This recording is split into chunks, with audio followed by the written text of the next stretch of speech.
Sebagai orang yang baru nyemplung di dunia fotografi, pasti bingung gimana caranya menentukan kamera yang tepat buat kita sesuai dengan kebutuhan dan terhindar dari kata-kata tipu dan juga salah beli. Di sini gue mau ngasih beberapa tips yang padat, jelas, dan singkat tentang gimana sih cara kita menentukan kamera yang tepat buat kita dan terhindar dari kata-kata salah. Gue mau beri tips ini berdasarkan pengalaman gue yang dulu pernah salah beli kamera dan juga ditipu sama pedagangnya. Gue mau nge-share ini sehingga kalian menonton gak akan mengalami hal yang sama kayak gue dulu. Gue bakal bagi tips-tips ini berdasarkan 3 tipe orang. Tipe pertama adalah buat orang yang hanya sekedar pengen punya kamera dan lebih baik dibandingkan handphone. Tipe kedua adalah untuk orang yang hobi. Yang ketiga adalah untuk orang yang hobi tetapi juga mulai memikirkan bahwa mungkin kedepannya gue pengen menjadi seorang yang profesional. Dan buat orang-orang yang profesional, tolong bantu komen di bawah sehingga teman-teman kita terhindar dari kata salah beli ataupun terhindar dari tipu-tipu pedagang kamera. Kita langsung aja ke tips yang pertama. Tips pertama, tentukan budget awal kalian berapa. Menentukan budget awal ini sangat membantu untuk kita dapat menentukan kamera mana sih yang tepat untuk kita. Tips yang kedua, apa kebutuhan kalian? Apakah kalian lebih pengen ke video atau lebih ke foto? Atau mungkin buat dua-duanya, kalian pengen bisa dua-duanya lebih baik. Kebanyakan kamera memang bisa foto dan video, tetapi ada kamera-kamera yang lebih oriented ke foto, orang nyebutnya adalah kamera first, ataupun lebih ke menjurus ke video, yang disebut juga video first. Tetapi ada juga kamera yang bagus buat foto dan video. Untuk tipe orang yang pertama nggak akan terlalu kesulitan, mereka bisa ngambil terserah mau kamera biasa, atau polaroid, ataupun kamera pocket, point and shoot, itu terserah lebih enaknya kemana.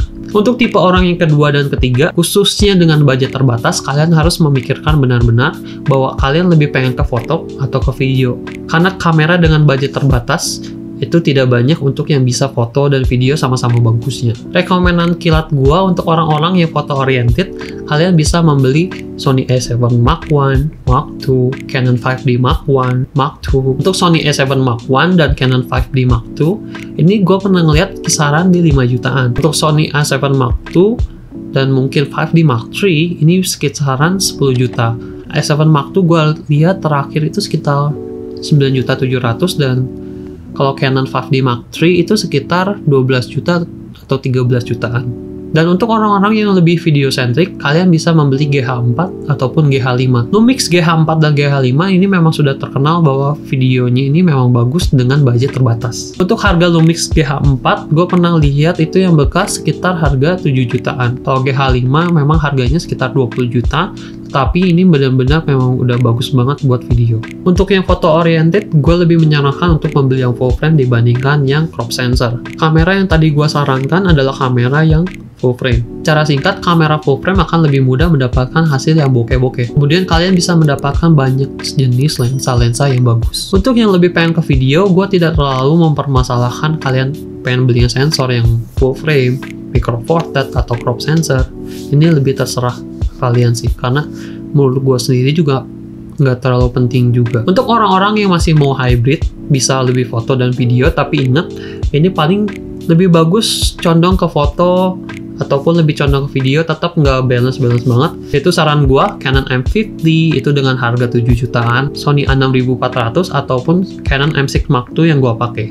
Tips yang ketiga, tentukan ekosistem kalian mau kemana.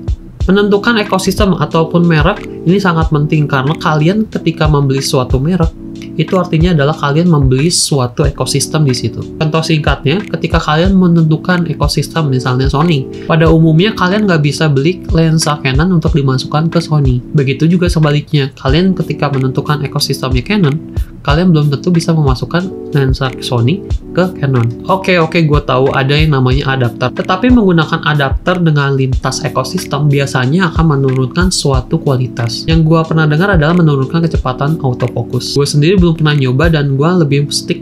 Kalau misalnya gue ke Canon, ya udah gue beli lensanya Canon aja terus. Kalau misalnya pindah ke Sony ataupun ke Fuji, gue bakal lebih invest 2 kali lipat. Artinya bakar uang lebih banyak. Gue bukan orang yang fanboy dengan satu merek kamera. Mau Nikon, Canon, Fuji, Sony, itu sama-sama bagusnya kok, sama-sama ada kekurangannya. Tips nomor 4, tentukan kalian membeli DSLR atau mirrorless. Mau DSLR atau mirrorless ini sebenarnya sama-sama aja kok, sama-sama bagusnya. Tapi perbedaan yang paling signifikan adalah adanya mirror di dalam DSLR itu akan membuat kamera kalian lebih bulky. Yang otomatis akan lebih berat, tetapi ada keuntungannya. Biasanya kameranya lebih besar, daya baterainya pun lebih besar. Ini umumnya loh ya. Cuma balik lagi terserah kalian. Kalau misalnya kalian merasa lebih keren nih pakai DSLR, ya udah nggak apa-apa.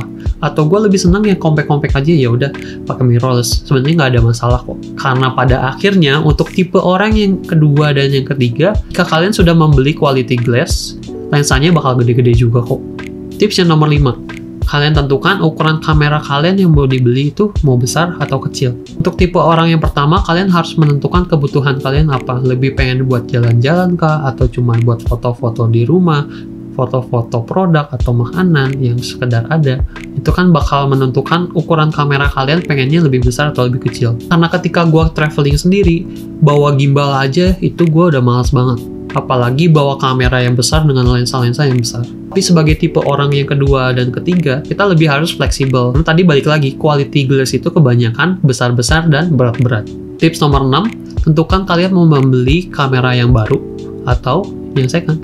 Ini balik lagi ke selera kalian. Ada yang nggak suka untuk membeli barang elektronik dengan kualitas second, tapi ada juga orang-orang yang nggak masalah untuk membeli second. Catatan dari gua, ketika kalian mau membeli kamera yang second, ini harus benar-benar dipelajari lagi. Membeli kamera second itu nggak mudah. Kalian harus lebih memperhatikan barang apa yang kalian beli. Kalau kalian membeli kamera second, kalian harus pelajarin fisiknya mulus atau tidak. Ada lecet nggak? Ada benturan nggak? Semua tombol berfungsi nggak? Ya kalian pokoknya harus pelajari lebih lagi tentang barang yang kalian mau beli, yang second. Keuntungannya banyak banget. Kalian bisa membeli banyak kamera yang bagus yang udah profesional dengan harga murah. Contohnya yang tadi, Sony A7 Mark II, Canon 5D Mark II. Gue lebih merekomendasikan ini dibandingkan kalian membeli kamera terbaru tetapi dengan crop sensor, terus teknologinya juga nggak terlalu baru. Gue lebih sangat menyarankan untuk membeli full frame yang kayak tadi. Tips yang ketujuh, garansinya kalian mau apa? Garansi resmi atau garansi distributor? Untuk tipe orang yang kedua dan ketiga, gue lebih menyarankan garansinya garansi resmi. Karena kita menggunakan kamera yang secara terus-menerus, bakal lebih aman untuk memakai garansi resmi. Pengetahuan gue, ketika kita membeli garansi resmi, kita akan lebih mudah menservis kamera kita. Dibandingkan yang garansi distributor, kalau misalnya ada masalah, bakal lebih sulit untuk kita klaim garansinya. Tapi untuk tipe orang yang pertama, ini benar-benar terserah kalian. Karena dalam pikiran gue dulu yang cuma pengen sekedar ada kamera, garansi distributor itu nggak masalah. Karena garansi distributor biasanya lebih murah. Untuk yang Canon sendiri, ketika gue melihat garansi resminya, itu akan jauh lebih mahal dibandingkan garansi distributor. Contohnya, Canon M50 garansi distributor yang sekitar 7 jutaan. Untuk garansi resminya bisa sampai 10 juta sampai 11 juta. Itulah alasan gue membeli Canon M6 Mark II dibandingkan Canon M50. Karena gue pengen garansi yang resmi, ya udahlah gue beli Canon M6 Mark II yang bedanya nggak terlalu jauh dibandingkan Canon M50 yang garansi resmi.